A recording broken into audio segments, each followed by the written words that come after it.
Isabla ajustait le sac d'instruments vétérinaires sur le siège passager tout en regardant par la vitre de la voiture les paysages ruraux s'étendant sur de vastes champs bien entretenus, contrastant avec la simplicité de la maison où elle vivait avec ses parents. Elle était nerveuse. Bien qu'elle ait récemment obtenu son diplôme, c'était la première fois qu'un client aussi important l'appelait pour obtenir de l'aide. La Fazenda do Salgado était connue dans la région et son propriétaire, Luis Salgado, était l'un des hommes les plus influents et les plus riches de cette partie de l'État. À son arrivée à la ferme, elle a été accueillie par un employé qui l'a conduite directement à l'écurie, où se trouvait le cheval malade. Elle sentait la paille fraîche mêlée à l'odeur métallique des médicaments, déjà utilisés pour tenter de stabiliser l'animal. À côté du cheval, un homme la regardait avec une expression sérieuse. Il portait une chemise simple mais bien coupée, et les manches retroussées révélaient des bras forts. Dès qu'elle s'approcha, il se présenta. « Bonjour, tu dois être le vétérinaire. Je m'appelle Ricardo, fils du propriétaire de la ferme. Mon père est en voyage, donc je m'occupe de tout ici. » Isabla lui serra la main et sentit une légère chaleur dans la façon dont il la salua. « Je m'appelle Isabla, oui. Merci de m'avoir appelé. » Jetons un coup d'œil au cheval. Le cheval haletait et ses yeux étaient vitreux. Isabla s'est vite rendu compte qu'il était déshydraté et fiévreux. Avec dextérité, il ramassa l'équipement et commença à l'examiner, se déplaçant avec la précision et le calme de quelqu'un qui étudiait dur pour être là. « Il a une infection, dit Isabla après quelques minutes en se tournant vers Ricardo. Je vais lui prescrire des médicaments et lui fournir un traitement approprié. Il aura besoin de repos, mais je pense qu'il ira bien. » Ricardo soupira de soulagement et se rapprocha un peu, intéressé par ce que faisait Isabla. « C'est bon à entendre. Je ne suis pas très doué avec les chevaux malades, je suis toujours nerveux quand il leur arrive quelque chose. » Ça en fait partie, sourit-elle légèrement. L'important est qu'ils guérissent. Il suffit de suivre correctement le traitement. Après avoir écrit la recette et donné les instructions à Ricardo, les deux hommes ont commencé à parler de la ferme, des animaux et, finalement, de leur propre vie. Ricardo semblait vraiment intéressé d'entendre Isabla parler de la façon dont ses parents, Carlos et Ana, avaient tant sacrifié pour qu'elle puisse obtenir son diplôme de vétérinaire. « Tu t'es vraiment battu, hein ?» commenta Ricardo avec admiration. « Oui. Mes parents m'ont toujours soutenu, même si nous n'avions pas grand-chose. C'est pourquoi chaque client est important pour moi. » La connexion entre les deux a été immédiate. Ils ont ri ensemble, partagé des histoires personnelles et avant qu'ils ne s'en rendent compte, le soleil commençait à se coucher. Quand Isabla lui dit enfin au revoir, Ricardo l'a surpris avec une proposition. « J'aime votre façon de travailler, Isabla. Si vous acceptez, j'aimerais vous embaucher pour prendre soin des autres animaux de la ferme. Nous en avons une grande variété ici et ce serait formidable d'avoir quelqu'un de confiance dans les parages. » Isabla a accepté l'offre et a ainsi commencé une nouvelle phase de sa vie. Au cours des mois suivants, les deux hommes passèrent de plus en plus de temps ensemble. Travailler à la ferme leur a permis de se voir quotidiennement et la relation s'est développée naturellement. Il ne leur a pas fallu longtemps pour commencer à sortir ensemble. Ricardo était attentif, toujours soucieux de son bien-être et de celui de sa famille, et Isabla se sentait de plus en plus connectée à lui. 8 mois se sont écoulés et ils étaient fiancés, prêts à planifier leur mariage. Tout semblait parfait, mais il y avait un détail qu'Isabla ne pouvait ignorer. Même si elle était déjà profondément impliquée dans la vie de Ricardo, celui-ci ne connaissait toujours pas ses parents et elle n'avait pas non plus été présentée à sa famille. C'est à ce moment-là qu'il a décidé qu'il était temps de régler ce problème. Isabla a emmené Ricardo rencontrer ses parents pour un simple dîner chez elle. Carlos et Ana ont reçu Ricardo avec une grande affection, la table était dressée avec soin et l'odeur des plats faits maison envahissait le petit salon. Ricardo, cependant, semblait distant. Il observait tout avec une expression qu'Isabla ne parvenait pas à déchiffrer. Ses yeux parcouraient les murs modestes et les meubles anciens, des détails qu'Isabla n'avait jamais remarqués d'aussi près jusqu'à ce moment-là. « Tout va bien » murmura-t-elle à Ricardo pendant que ses parents servaient le dîner. « Bien sûr, tout va bien » sourit-il, mais Isabla savait que quelque chose le dérangeait. C'était peut-être le contraste entre leur réalité. Malgré ce premier malaise, la nuit s'est bien déroulée. Ricardo était poli avec ses parents, louait la nourriture et les remerciait pour leur hospitalité. Cependant, Isabla ne pouvait pas se débarrasser du sentiment qu'il n'était pas à sa place là-bas. La semaine suivante, c'était au tour d'Isabla de rencontrer les parents de Ricardo. Elle était nerveuse, mais elle savait que c'était une étape importante dans la relation. Lorsque Ricardo est arrivé pour la chercher, ses yeux l'ont rapidement parcouru avant de se poser sur la robe qu'elle portait. C'était une robe jolie mais simple, qu'elle portait souvent lors d'événements familiaux. « Tu es bienvenue, mais... » Il s'arrêta puis sortit une robe qu'il avait apportée avec lui, une pièce de créateur élégante, visiblement chère. « Je t'ai apporté ça. Je pense qu'il vaudrait mieux rencontrer mes parents. » Isabella hésita un moment, cela l'a prise par surprise. Mais la nervosité de rencontrer sa famille lui fit accepter la suggestion. « D'accord. Je vais me changer et mettre la robe. » Elle s'est regardée dans le miroir et ne s'est pas reconnue. Ce n'était pas son style, mais il savait qu'il devait faire des concessions s'il voulait que la relation fonctionne. Lorsqu'ils se dirigèrent enfin vers la maison des parents de Ricardo, l'atmosphère entre eux était silencieuse. Isabella était agitée tandis que la voiture de Ricardo avançait sur la route pavée qui menait au manoir de ses parents. Ses mains reposaient sur ses genoux, mais ses doigts s'agitaient nerveusement avec le tissu de la robe que Ricardo avait insisté pour qu'elle la porte. Elle essayait d'ignorer son anxiété, se disant que tout irait bien, après tout, elle aimait Ricardo et il l'aimait. Cependant, lorsqu'il aperçut l'imposant portail de la propriété et le manoir à l'architecture classique qui s'élevait devant, un nœud se forma dans son estomac. « Tout ira bien. » dit Ricardo en lui tenant la main pendant un moment avant de sortir de la voiture. Mais Isabella sentait qu'il était aussi nerveux qu'elle, peut-être plus. En entrant dans le manoir, ils furent accueillis par l'un des employés de la maison, qui les conduisit à la salle à manger. L'endroit était si luxueux qu'Isabella en perdit presque le souffle. Des lustres en cristal pendaient au plafond, illuminant une longue table en bois sombre recouverte d'assiettes et de couverts en argent, qui brillaient dans la douce lumière de la pièce. Isabella se sentait encore plus petite dans ce décor grandiose, mais elle inspira profondément et essaya de tenir bon. Lucia, la mère de Ricardo, était déjà assise au bout de la table avec une posture impeccable, tandis que Louise, son père, était à côté d'elle, les observant avec une légère expression de curiosité. « Ils sont enfin là. » commenta Lucia, avec un sourire froid aux lèvres, ses yeux regardant rapidement Isabella, de haut en bas. « Là, asseyez-vous. Commençons le dîner. » Ricardo tira une chaise pour Isabella, qui la remercia d'un léger signe de tête avant de s'asseoir. Le dîner commença dans un silence inconfortable, seulement interrompu par le tintement des couverts. Isabella sentait le regard pénétrant de Lucia sur chacun de ses mouvements, ce qui la rendait encore plus nerveuse. Louise, bien que plus discret, l'observait également avec curiosité, comme s'il cherchait à évaluer chaque détail de sa présence là. C'est Lucia qui a rompu le silence. « Alors, Isabella, parle-moi un peu de tes parents. Que font-ils » Isabella sentit un frisson lui parcourir le dos à la question, mais elle répondit honnêtement. « Ma mère est cuisinière et mon père est voiturier. Ils travaillent tous les deux dans le même restaurant, Refinado Sabor. » Pendant un bref instant, le bruit des couverts s'arrêta. Louise et Lucia échangèrent un rapide regard, mais Isabella remarqua l'étincelle de préjugés dans leurs yeux. Le silence qui suivit fut assourdissant. Finalement, Louise s'éclaircit la gorge. « Ce restaurant m'appartient, comme bien d'autres. » dit-il.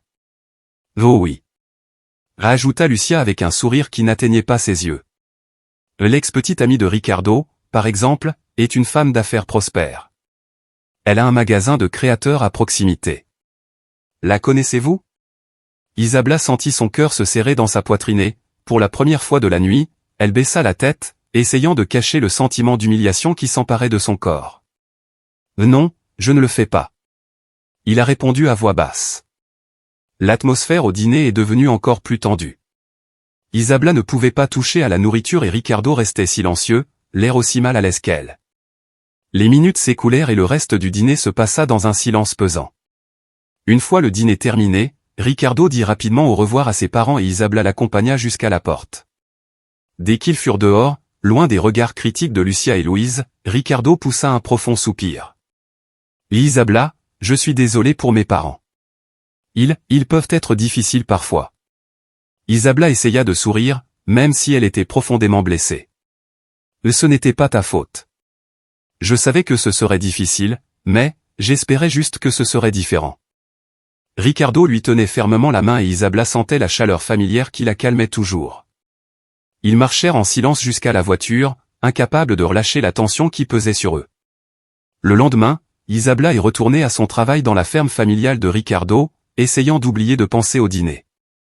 Elle s'occupait d'un des chevaux lorsqu'elle entendit le bruit d'une voiture qui approchait. Lorsqu'il leva les yeux, il aperçut une voiture de luxe s'arrêter près de l'entrée de la ferme. À sa grande surprise, c'était la voiture de Louise et Lucia. Il n'était jamais apparu à la ferme depuis qu'Isabella avait commencé à y travailler, et le fait qu'il soit présent à ce moment-là lui faisait battre le cœur. Elle les observa de loin alors qu'ils descendaient de la voiture et se dirigeaient droit vers la grande salle de la ferme. Il ne faisait aucun doute que quelque chose se passait, la tension dans l'air était palpable. Curieuse et avec le sentiment que leur visite lui était liée, Isabella les suivit discrètement jusqu'à ce qu'elle s'approche de la grande porte en bois qui donnait accès à la chambre. Avant d'entrer, il s'arrêta lorsqu'il entendit des voix fortes venant de l'intérieur. Elle pouvait clairement entendre le ton de la discussion animée entre Ricardo et ses parents. « Peu importe ce que tu dis, je vais épouser Isabella » s'exclama Ricardo, la voix pleine de frustration. « Ce n'est pas le genre de femme pour toi, Ricardo » répliqua Lucia, la voix pleine de dédain. « Elle est pauvre. Que vont penser les gens? Il faut une femme de la haute société, quelqu'un qui sache naviguer dans notre monde. » Louise était d'accord avec sa femme. « Nous avons déjà parlé à votre ex. Elle a du succès et a toujours des sentiments pour vous. » Ricardo, d'une voix ferme, n'a pas cédé. « Je ne veux pas retourner avec elle. J'aime Isabella. » Isabella sentit son cœur s'emballer dans sa poitrine. Il savait qu'il ne devrait pas écouter cette conversation, mais il ne pouvait pas bouger. Il n'aurait jamais imaginé que les parents de Ricardo seraient à ce point opposés à leur relation, mais la vérité était là, exposée dans des mots douloureux. Sans plus attendre, le cœur lourd, elle courut vers la grange, se cachant avant que quiconque ne la voie. Loin des regards et des voix critiques qui résonnaient dans le manoir, Isabella s'autorisa à prendre une profonde inspiration et à traiter tout ce qu'elle venait d'entendre. Après le départ des parents de Ricardo, Isabella est restée assise dans la grange pendant quelques minutes, essayant d'assimiler tout ce qu'elle avait entendu. « Je savais que j'aurais besoin de parler à Ricardo de ce que j'avais entendu, mais j'avais peur de sa réaction. Après tout, il était très proche de ses parents, et cette situation les mettait tous les deux dans une position inconfortable. » Rassemblant son courage, Isabella se dirigea vers la maison où se trouvait Ricardo, pensant toujours à ce que ses parents lui avaient dit. Lorsqu'elle le trouva, il était assis sur le canapé du salon, regardant le sol, visiblement perturbé. « Et Ricardo, nous devons parler. » dit Isabella, d'une voix basse mais ferme. Il leva les yeux vers elle et la lassitude était évidente sur son visage. Il semblait savoir exactement de quoi elle voulait parler. « Je sais ce que tu vas dire, Isa, commença-t-il, mais Isabella l'interrompit. « Non, tu ne sais pas. J'ai entendu la dispute entre toi et tes parents, et aujourd'hui mes parents sont venus me parler. Ils sont inquiets. Tes parents leur ont dit que si nous nous marions, ils te vireraient de le restaurant. Le saviez-vous » Ricardo se passa la main sur le visage, frustré. « Oui, ils l'ont mentionné, a-t-il admis. Mais je te l'ai déjà dit, rien ne se passera. Mes parents essaient juste de me manipuler. Ils pensent qu'ils peuvent tout contrôler, mais ils ne le peuvent pas. Le mariage aura lieu, Isa.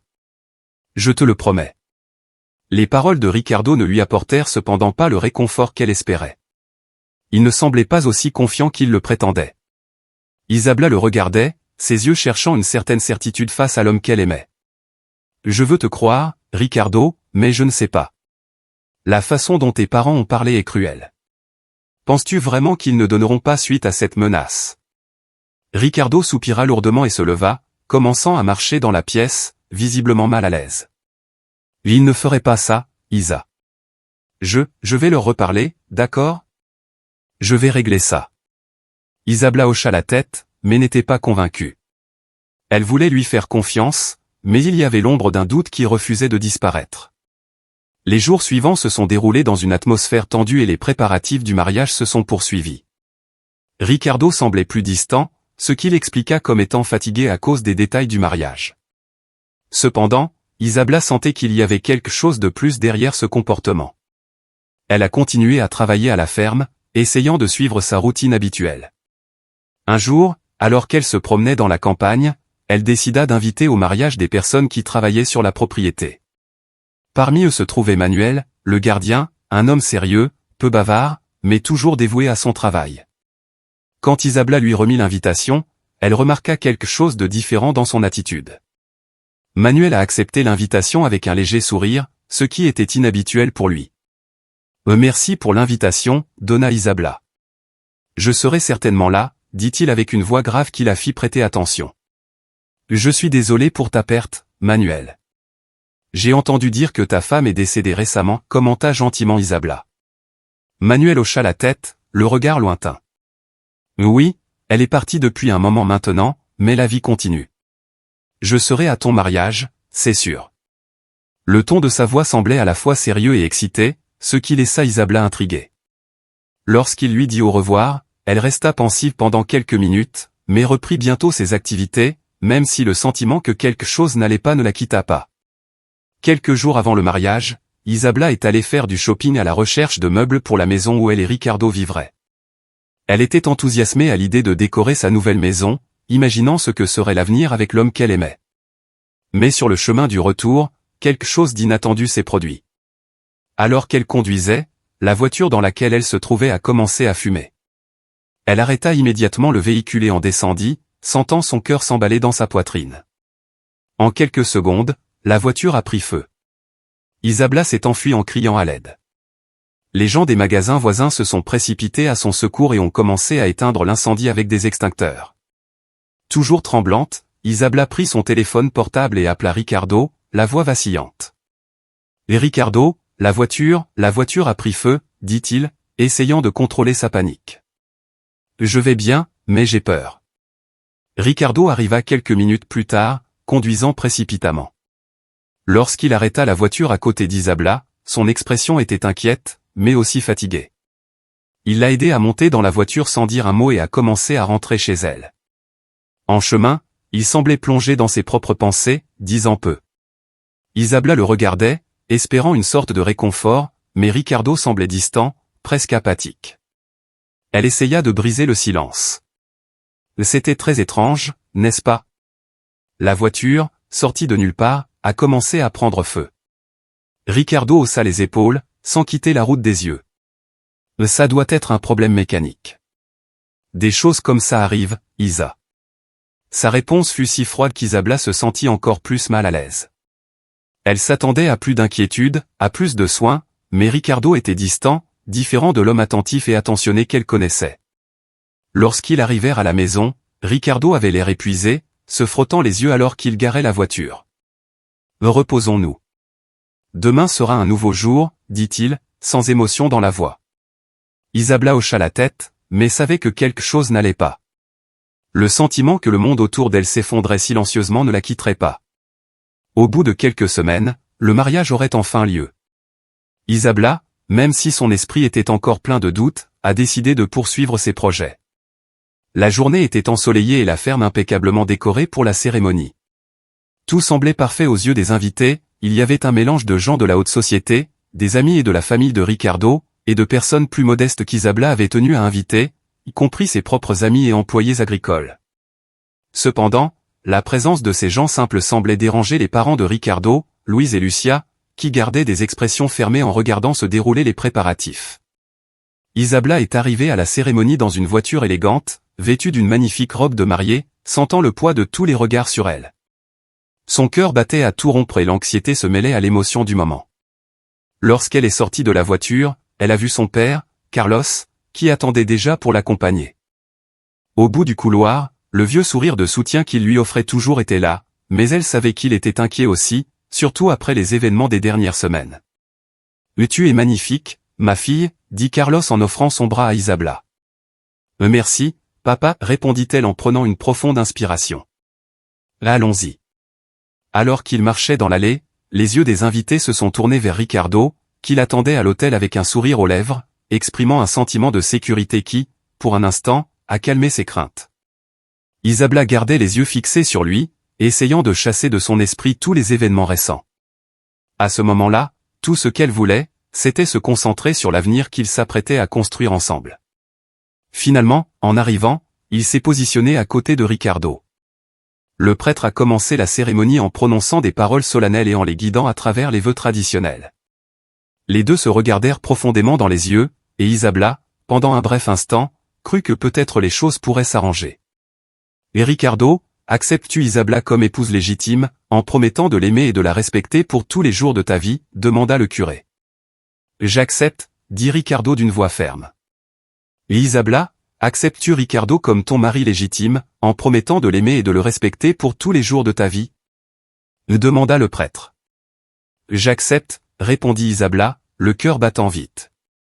Le prêtre sourit et leur fit signe d'échanger les alliances. Mais, alors qu'ils s'apprêtaient à sceller le mariage par un baiser, un grand bruit interrompit la cérémonie. Le bruit aigu d'un microphone allumé a attiré l'attention de toutes les personnes présentes. Confus, les invités ont commencé à se tourner vers la scène, où le groupe était installé. Là, Manuel, le gardien de la ferme, tenait un micro avec des mains tremblantes, mais son regard était fixe et déterminé. J'ai besoin de dire quelque chose, a commencé Manuel, sa voix amplifiée par le micro, créant un buzz parmi les invités. En entrant, Lucia et Lu, assis au premier rang, étaient visiblement irrités et se regardèrent avec colère. « Que fait ce vieil homme ?» Lucia murmura à Louise, les dents serrées. « Sécurité, sortez-le d'ici !» ordonna Louise avec un rapide signe de la main. Les gardes de sécurité commençaient déjà à se diriger vers Manuel, mais il fut plus rapide et commença à parler d'un ton urgent. « J'étais marié avec elle. Elle était tout pour moi et je ne me reposerai que lorsque la personne responsable de sa mort sera en prison, a déclaré Manuel, d'une voix forte et amère. Le silence tomba sur l'endroit et tous les yeux étaient fixés sur lui, choqués et confus. Lucia et Lu pâlirent. « Mais tu es responsable de sa mort, Lu, continua Manuel en désignant directement le père de Ricardo. » Les invités étaient sous le choc, leurs regards se tournèrent immédiatement vers Louise, qui se leva de sa chaise avec colère. « Ce vieil homme est fou !» cria Louise, essayant de contrôler la situation. « Sortez-le d'ici maintenant !» Les gardes de sécurité sont arrivés à Manuel et ont commencé à l'expulser de force des lieux, mais, avec un sourire calme sur le visage, il a encore prononcé une phrase qui a résonné dans la pièce, « J'en ai la preuve. » Bientôt, tout le monde saura le vérité. Le buzz commença à envahir le mariage et Isabella, qui jusque-là était figée à l'autel, sentit un frisson lui parcourir le dos. Les paroles de Manuel résonnaient dans son esprit, et soudain, tout semblait avoir un sens, la voiture qui avait pris feu quelques semaines auparavant, les menaces de lui et Lucia à l'égard de ses parents, la tension qu'elle avait essayé d'ignorer ces derniers jours lui paraissait désormais insupportable. Elle regarda Ricardo, attendant qu'il dise quelque chose, mais il avait l'air aussi abasourdi qu'elle. Le sourire qu'il avait au début de la cérémonie avait complètement disparu. Il semblait perdu, ne sachant que faire. Son silence et son absence de réaction ferme ont été la goutte d'eau qui a fait déborder le vase pour Isabella. Sans trop réfléchir, elle recula d'un pas. « Isabella » dit Ricardo en lui tendant la main, mais elle ne s'arrêta pas. « Je ne peux pas. Je ne peux pas faire ça maintenant, Ricardo, dit-elle, sentant sa voix se briser. Tout ça, cette situation. Je ne sais pas à qui faire confiance. » Elle recula encore d'un pas puis, sans se retourner, elle s'enfuit de l'hôtel, les yeux pleins de larmes. Ricardo la poursuivit en l'appelant par son nom, mais elle ne s'est pas arrêtée. En arrivant à la sortie, Isabella trouva ses parents qui l'attendaient. Sans rien dire, elle leur fit simplement signe de la main, leur indiquant qu'il était temps pour eux de partir. Alors qu'elle était déjà à bonne distance de la cérémonie, le téléphone d'Isabella sonna. C'était Ricardo. « Isa, s'il te plaît, nous devons parler. » Sa voix semblait désespérée. « Je ne peux pas, Ricardo. Pas maintenant. J'ai besoin de temps et j'ai peur que tout ce que Manuel a dit soit vrai, » a-t-elle répondu en essayant de retenir ses larmes. En raccrochant le téléphone, Isabella n'était pas sûre de ce que l'avenir lui réservait, mais une chose était claire, elle ne pouvait pas se marier à ce moment-là. Les doutes et la peur étaient trop grands. Le même jour, les conséquences de cette décision commenceraient à se dévoiler lorsque la police frapperait à sa porte. Les agents sont arrivés et ont dit qu'ils avaient quelques questions. « Vous avez dit que la voiture avait commencé à prendre feu de nulle part ?» a demandé l'un des policiers en fronçant les sourcils en relisant ses notes. « Oui, tout s'est passé très vite. Je sortais d'un magasin et, quand je suis monté dans la voiture, j'ai senti une odeur étrange. Ensuite, de la fumée a commencé à sortir et le feu est apparu en quelques secondes, » a expliqué Isabella, toujours essayer de contrôler la situation par la voix. L'autre policier a regardé sa compagne, a hoché la tête, puis a reporté son attention sur elle. Mais est-ce que cela s'est produit avant ou après ce que Manuel a dit lors du mariage? C'était avant, répondit Isabella, la voix tremblante. bien avant. Quelques semaines avant le mariage. Les policiers échangèrent des regards, visiblement inquiets. Y a-t-il autre chose qui sort de l'ordinaire? Est-ce qu'il s'est passé quelque chose qui vous a semblé étrange à ce moment-là? A insisté le premier policier. Isabella hésita, se souvenant des menaces voilées que les parents de Ricardo avaient faites concernant le licenciement de ses parents et du comportement étrange de Ricardo dans les jours précédant le mariage. Elle se mordit la lèvre, incertaine de ce qu'elle devrait partager. Eh bien, les parents de Ricardo ont menacé de licencier mes parents si je l'épousais, a-t-il avoué à voix basse. Les policiers ont arrêté d'écrire et l'ont dévisagé. Est-ce qu'ils vous ont réellement dit cela directement? Non, ils sont allés parler à mes parents. Mes parents sont venus me voir et me l'ont dit. Isabella sentit un frisson lui parcourir le dos pendant qu'elle parlait, comme si ces mots avaient leur propre vie et dévoilaient quelque chose de bien plus grand que ce qu'elle pouvait prédire. Les deux policiers échangèrent à nouveau un regard, et l'un d'eux s'approcha un peu plus. C'est très important, madame. Cette information peut être liée à d'autres événements sur lesquels nous enquêtons. Nous savons que vous traversez une période difficile, mais nous vous demandons de rester disponible si nous avons besoin de plus d'informations. Isabella hocha la tête, sentant le poids de la situation augmenter. Bien sûr, je comprends. Je ferai ce que je peux pour aider. Après quelques questions supplémentaires, les agents ont finalement dit au revoir. Isabella les accompagna jusqu'à la porte, la fermant doucement. Après leur départ, elle resta immobile un moment, regardant le sol, se sentant complètement épuisée. C'était comme si le monde qu'elle connaissait s'effondrait et que les gens qu'elle pensait connaître devenaient soudainement des étrangers. Ricardo, ses parents, tout semblait confus et plein d'ombre. Les jours s'étaient écoulés dans le flou pour Isabella, et chaque nouveau détail de l'histoire de la famille de Manuel et Ricardo semblait rendre les choses plus sombres. Lorsqu'elle apprit enfin la raison exacte pour laquelle Manuel accusait lui d'être responsable de la mort de sa femme, un énorme poids tomba sur ses épaules. Manuel avait été discret en racontant l'histoire, mais il était clair, sa femme, qui travaillait chez Louise et Lucia depuis de nombreuses années, entendait des conversations compromettantes. Elle a découvert que leur fortune n'était pas seulement le résultat d'entreprises légitimes, mais aussi de stratagèmes illégaux qui ont ruiné la vie de nombreuses personnes. Lorsque la femme de Manuel a commencé à soupçonner qu'elle pourrait être en danger à cause de ce qu'elle savait, il était trop tard. Elle a subi un mystérieux accident et Manuel n'a jamais cru que c'était le résultat du hasard. Ce qui a le plus secoué Isabella, c'est de savoir que Ricardo, l'homme qu'elle avait aimé et presque marié, pouvait être impliqué, même indirectement. Tout ce qu'elle avait vécu avec lui semblait être un mensonge, une illusion bâtie sur les secrets et la corruption. Et comme si cela ne suffisait pas, les appels, au début il y avait juste quelques appels étranges, des numéros inconnus auxquels elle évitait de répondre, mais bientôt la fréquence a augmenté et les menaces sont devenues directes, ne témoignez pas contre Louise ou contre vous. Je vais le regretter. La voix à l'autre bout du fil était froide et indifférente. Il était clair pour Isabella que les personnes derrière les menaces savaient très bien où la trouver, et cela la terrifiait. Elle ne pouvait pas dormir la nuit, ses pensées la dévoraient intérieurement. Chaque fois que le téléphone sonnait, elle se figeait, la peur envahissant son corps comme une vague suffocante. Même si l'arrestation de lui et Lucia semblait imminente, ces appels téléphoniques lui ont fait douter que la justice prévaudrait réellement. C'est alors qu'après quelques jours de silence, Ricardo apparut à la porte de sa maison. Il avait l'air différent, avec un visage hagard, les yeux pleins de tristesse et de regret. Isabella, un instant, songea à fermer la porte avant même qu'il ait pu parler, mais hésita. Ricardo, réalisant qu'elle était sur le point de le bloquer, tenait la porte d'une main, forçant une conversation. « Et s'il te plaît, Isabella, écoute-moi. J'ai besoin de te parler, dit-il, sa voix remplie d'une urgence qu'elle n'avait jamais entendue auparavant. Il n'y a plus rien à dire, Ricardo. Va-t'en, répondit Isabella en essayant de rester calme, mais le tourbillon d'émotions l'étouffait presque.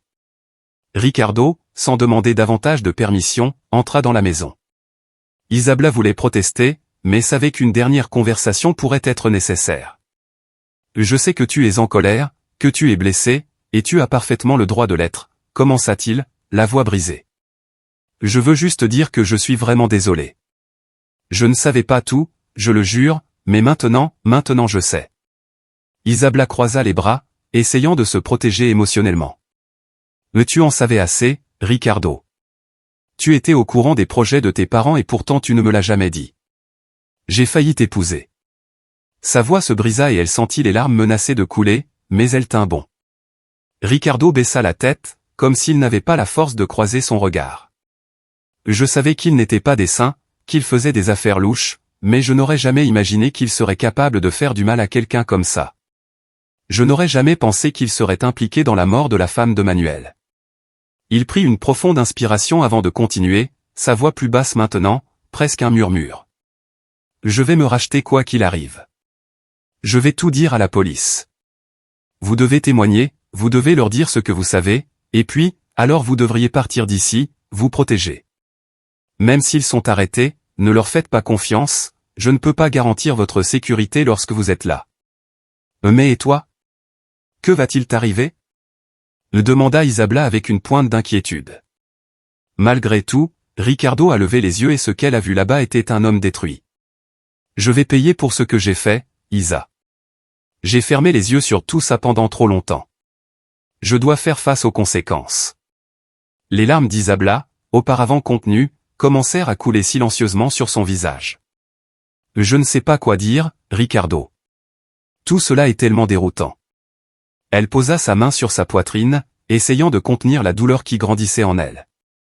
Tu n'as pas besoin de dire quoi que ce soit, l'interrompit doucement Ricardo. Faites simplement ce qui est juste. Témoignez contre eux puis partez. Protégez-vous et votre famille. Je vous ai déjà perdu, mais je ne peux pas perdre en sachant que vous êtes en danger. Il s'approcha lentement, comme s'il ne voulait pas lui faire peur. Ses yeux étaient remplis de regret et de désespoir. Je suis désolé, Isa. Je suis désolé pour tout. Ricardo se tourna pour partir, laissant un vide dans la pièce et dans le cœur d'Isabella. Elle ne pouvait ni parler, ni bouger. Elle ne vit que lorsqu'il ferma la porte derrière lui, et lorsque le bruit de la serrure résonna, elle fondit en larmes, sentant que le poids de toute la situation lui écrasait l'âme. Quelques jours plus tard, la nouvelle tombe, Ricardo et ses parents ont été arrêtés. Lui et Lucia ont été condamnés à de longues peines de prison, tandis que Ricardo, pour avoir collaboré aux enquêtes, a reçu une peine moindre, mais a quand même été condamné. La douleur de voir l'homme qu'il aimait derrière les barreaux se mêlait au soulagement de savoir que, enfin, justice était rendue. Cependant, le cauchemar ne s'est pas arrêté là. Les appels de menaces se sont poursuivis même après l'arrestation des Salgado. Isabella savait que leur influence ne disparaîtrait pas facilement. Désespérée, elle suivit les conseils de Ricardo et se rendit à la police. C'est alors qu'il a pris la décision la plus difficile de sa vie, s'inscrire au programme de protection des témoins.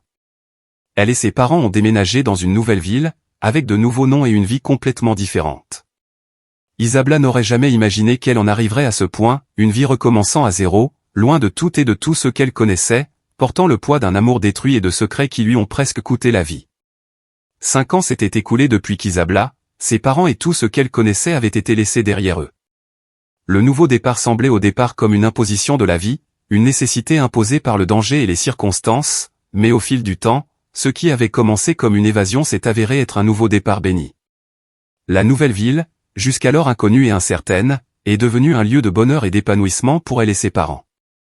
Carlos et Ana, qui menaient auparavant une vie limitée et contenue, étaient désormais épanouis. Ils avaient tous deux obtenu un nouvel emploi, dans des postes meilleurs et plus gratifiants. Carlos travaillait désormais comme superviseur dans une petite entreprise de transport, ce qu'il n'avait jamais imaginé réaliser dans son ancienne vie de voiturier. Ana, à son tour, devient chef dans un restaurant accueillant, très admiré des clients et du personnel. Chaque jour, Isabella voyait de plus en plus de sourires sur leur visage, un éclat qu'elle n'avait pas vu depuis des années. « Tu as vu que papa fait un barbecue avec ses nouveaux amis le week-end prochain ?» commenta Ana, assise sur le canapé à côté d'Isabella. « Je l'ai vu. »« Je n'aurais jamais pensé qu'il serait aussi excité pour une fête, » répondit-elle amusée. « On dirait qu'il apprécie cette nouvelle phase de la vie. » Et ça l'est. Nous le sommes tous les deux. Cette ville nous a apporté quelque chose dont nous ne savions même pas avoir besoin. Ana regarda sa fille, son expression calme. Maintenant, nous vivons, pas seulement nous survivons. Isabella hocha la tête, heureuse de voir ses parents si épanouis. C'étaient toujours des gens discrets et timides qui sortaient rarement pour assister à des événements ou à des réunions dans leur ville précédente. Pourtant, là-bas, dans cette nouvelle maison, tout était différent. Les amitiés se sont développées, les sorties sont devenues fréquentes et le véritable bonheur était visible dans chaque conversation et chaque geste. Mais la vie des parents d'Isabla n'est pas la seule à avoir changé pour le mieux. Après de longues batailles juridiques, Isabla a reçu une compensation des parents de Ricardo, ce qui l'a aidé à franchir une étape importante, ouvrir sa propre animalerie. Le lieu qu'elle avait imaginé depuis des mois a pris forme avec beaucoup d'efforts et de dévouement. En peu de temps, l'entreprise s'est développée et elle a vite eu besoin d'aide pour répondre à la demande. C'est alors que Lucas est apparu. Lucas était jeune, prudent et surtout il avait un amour inconditionnel pour les animaux. Dès l'instant où il est entré dans le magasin pour demander du travail, Isabla a senti qu'il avait quelque chose de spécial. Il se consacrait à son travail avec un soin qui l'impressionnait, traitant chaque animal qui passait par l'animalerie comme s'il était unique. « Je ne sais pas comment j'ai fait ça toute seule avant de t'embaucher », a déclaré un jour Isabla en regardant Lucas jouer avec un chiot en attente d'adoption. « Mais tu es incroyable, Isa. Si tu as réussi à gérer tout ça seul pendant si longtemps, imagine maintenant avec mon aide », a plaisanté Lucas en affichant un sourire. Au fil du temps, la relation professionnelle s'est transformée en quelque chose de plus profond. Lucas et Isabla se sont rapprochés de manière naturelle, partageant bien plus que leur amour pour les animaux. Ils ont commencé à sortir ensemble et avant de s'en rendre compte, ils sortaient ensemble. La vie, qui auparavant semblait être une bataille éternelle, semblait maintenant porter de doux fruits. Pour Isabla, la relation a évolué, en peu de temps, ils ont décidé de se marier. La cérémonie était simple, rien comparé au grand mariage qu'Isabla a failli avoir avec Ricardo, mais la simplicité de ce moment le rendait encore plus spécial. Entouré d'amis, de familles et, bien sûr, de certains des animaux sauvés qui faisaient partie de leur vie, Isabla et Lucas ont scellé leur union avec la certitude qu'ils vivaient un véritable amour. Quelques mois après le mariage, une autre surprise arriva, Isabla était enceinte et découvrit bientôt qu'elle serait jumelle. La nouvelle a apporté une joie indescriptible à elle et à Lucas, et les mois qui ont suivi ont été remplis d'anticipation et de préparation. Lorsque les bébés sont finalement nés, Isabla a senti que son bonheur ne pouvait pas être plus grand. « Ils sont parfaits », a déclaré Lucas avec émotion, alors qu'il tenait l'un des jumeaux dans ses bras. « Nous avons une famille maintenant, Isa. » Elle, les yeux pleins de joie, a juste souri et accepté. La vie dont elle a toujours rêvé se réalise d'une manière qu'elle n'aurait jamais pu prédire. Aussi heureuse qu'elle soit, le passé d'Isabla revenait parfois dans des pensées lointaines. Elle savait qu'à un moment donné, elle devrait faire face à l'ombre qui planait encore sur son ancienne vie, notamment en ce qui concerne Ricardo. Elle a appris, grâce à des connaissances communes, qu'il avait été libéré. Il avait purgé une courte peine, grâce à sa coopération avec les autorités. Il menait désormais une vie très différente de celle qui lui était destinée, il exerçait un travail simple et vivait dans un petit 2 pièces, loin du luxe dans lequel il avait grandi. Cette nouvelle ne fit pas peur à Isabla, au contraire, ils lui ont fait comprendre que, finalement, son passé ne la hantait plus. Ricardo payait ses dettes envers la société et elle avait trouvé la paix qu'elle recherchait.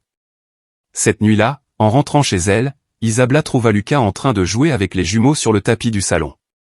Elle s'assit à côté d'eux, regardant le bonheur sur les visages de son mari et de ses enfants. « Mais tu sais, Lucas, parfois je pense que je n'aurais jamais imaginé arriver ici, dans cette vie, » dit-elle d'une voix douce. Lucas la regarda avec tendresse. « Mais tu es arrivé, et maintenant c'est là que tu appartiens. Nous sommes tous ensemble. » Isabla sourit, sentant que le passé avait enfin été laissé derrière lui. Désormais, tout ce qui comptait, c'était le présent et les gens qu'elle aimait.